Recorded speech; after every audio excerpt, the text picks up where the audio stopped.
I never thought my passion for analog photography would destroy my entire life. My name is Jake, I'm 28, and I run a small photography studio in Portland.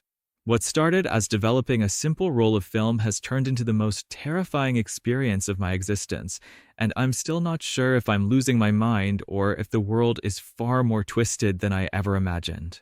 It was a Tuesday evening in November when Mrs. Chin, an elderly woman in her 70s, came into my studio. The rain was hammering against my windows, and I was just about to close up when she appeared at my door like a ghost. She seemed nervous, constantly looking over her shoulder, clutching an old film canister like it contained her life savings. Her hands were shaking so violently I thought she might drop it.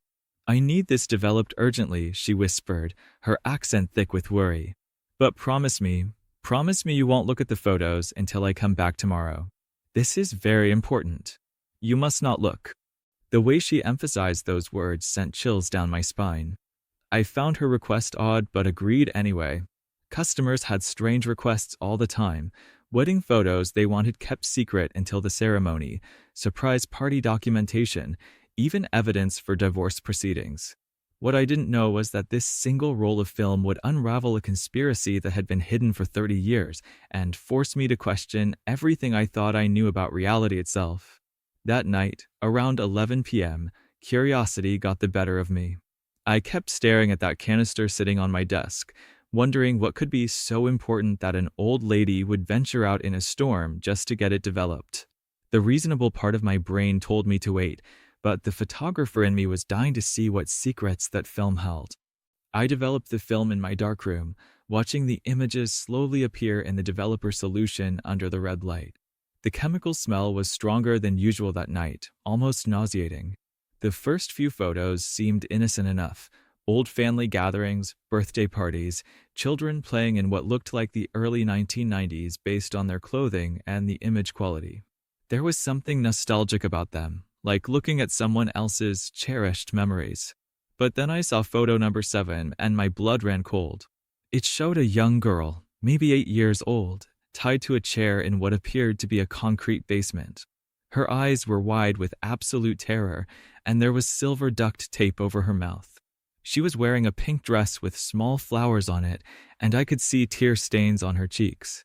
In the background, I could make out 3 adult figures, their faces partially obscured by shadows, but their body language suggested they were discussing something serious.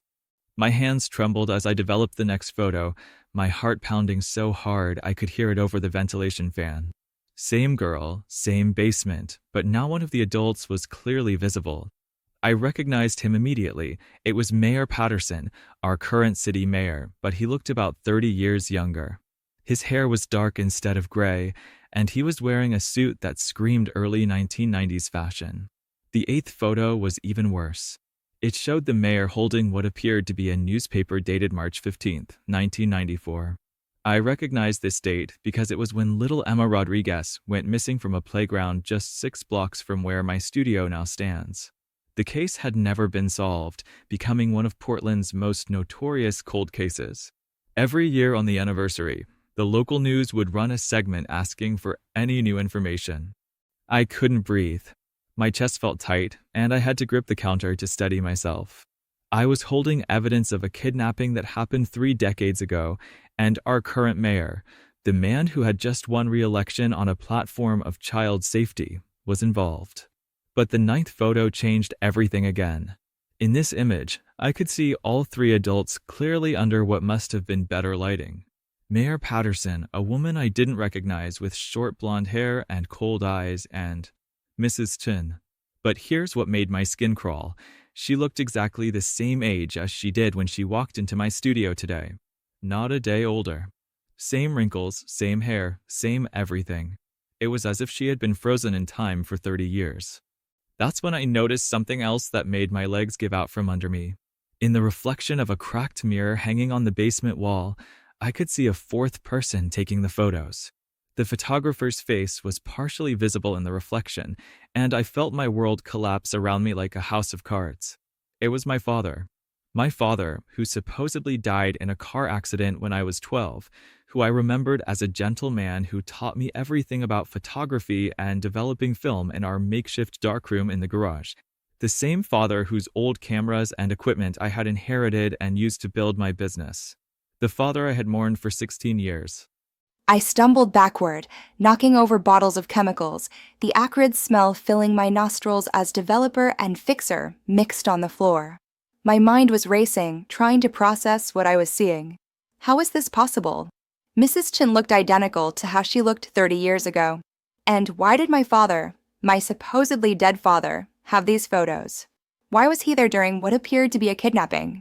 I spent the rest of the night printing multiple copies of every photo, my hands shaking so badly I ruined the first several attempts.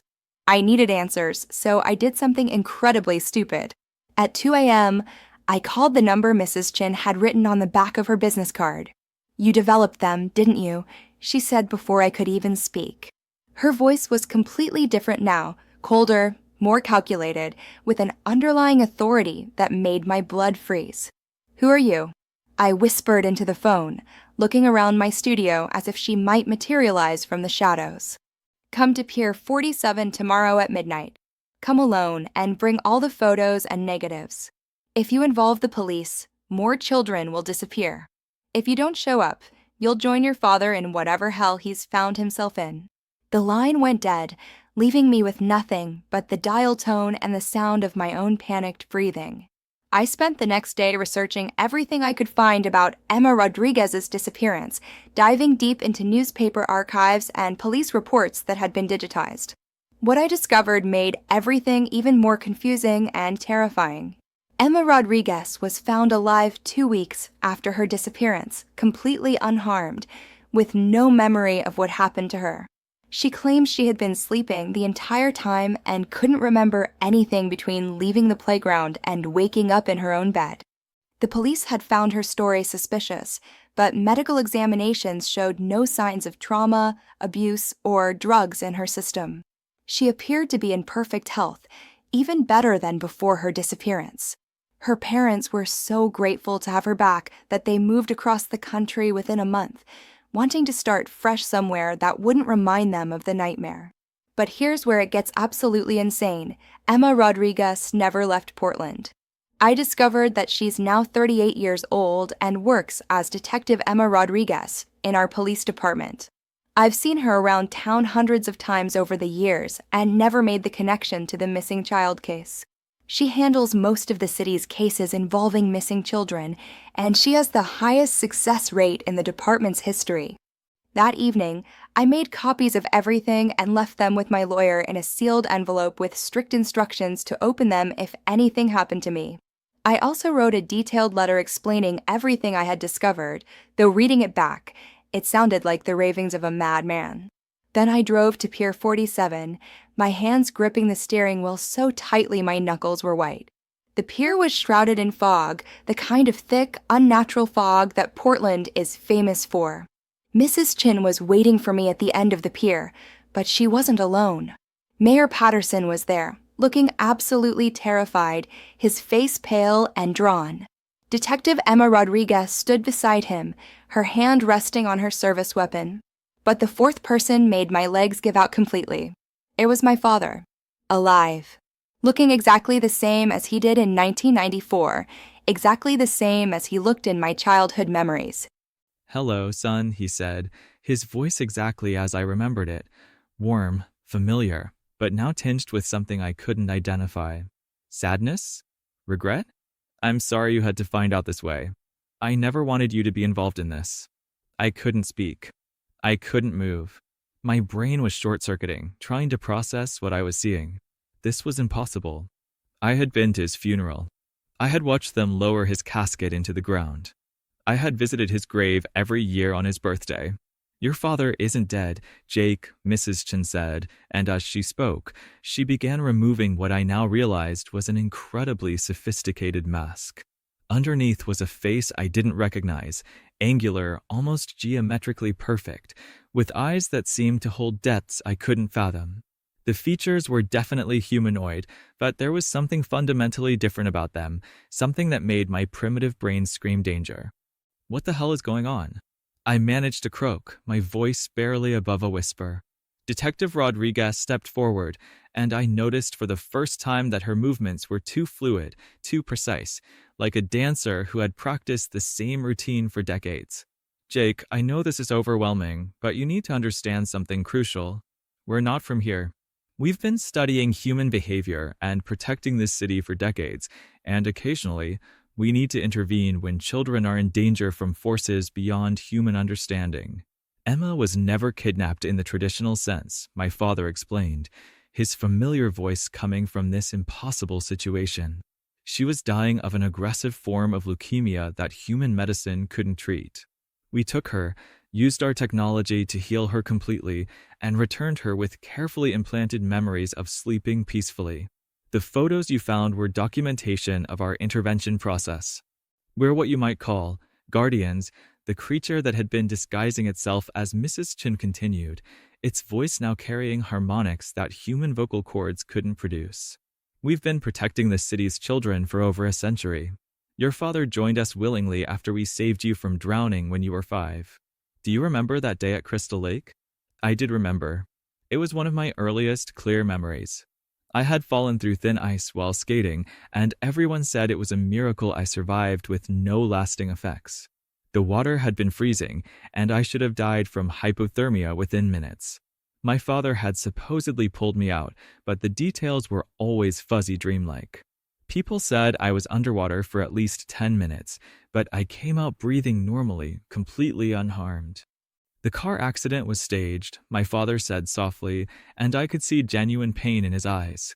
I had to disappear because someone in the government was getting too close to discovering us. There are people who would use our technology for terrible purposes, who would turn our mission of protection into something monstrous. But I never stopped watching over you, Jake. I've been there for every important moment of your life, just hidden. Mayor Patterson finally spoke, his voice shaking like a leaf in a hurricane. I've been helping them identify at-risk children for 30 years. Every missing child case that gets mysteriously solved with a child found safe and unharmed, that's them. They save kids that the system can't or won't protect.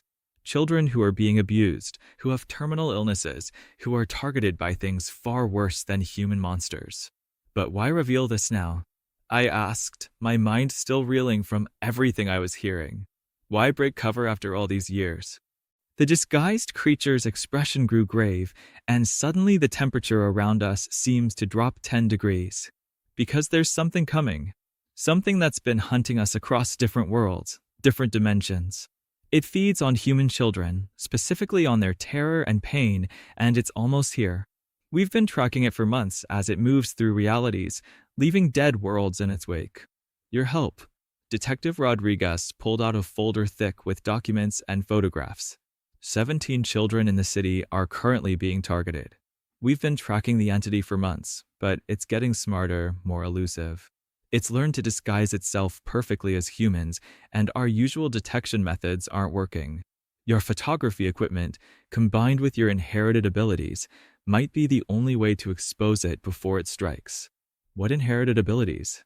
I asked, though part of me already knew the answer would change everything forever.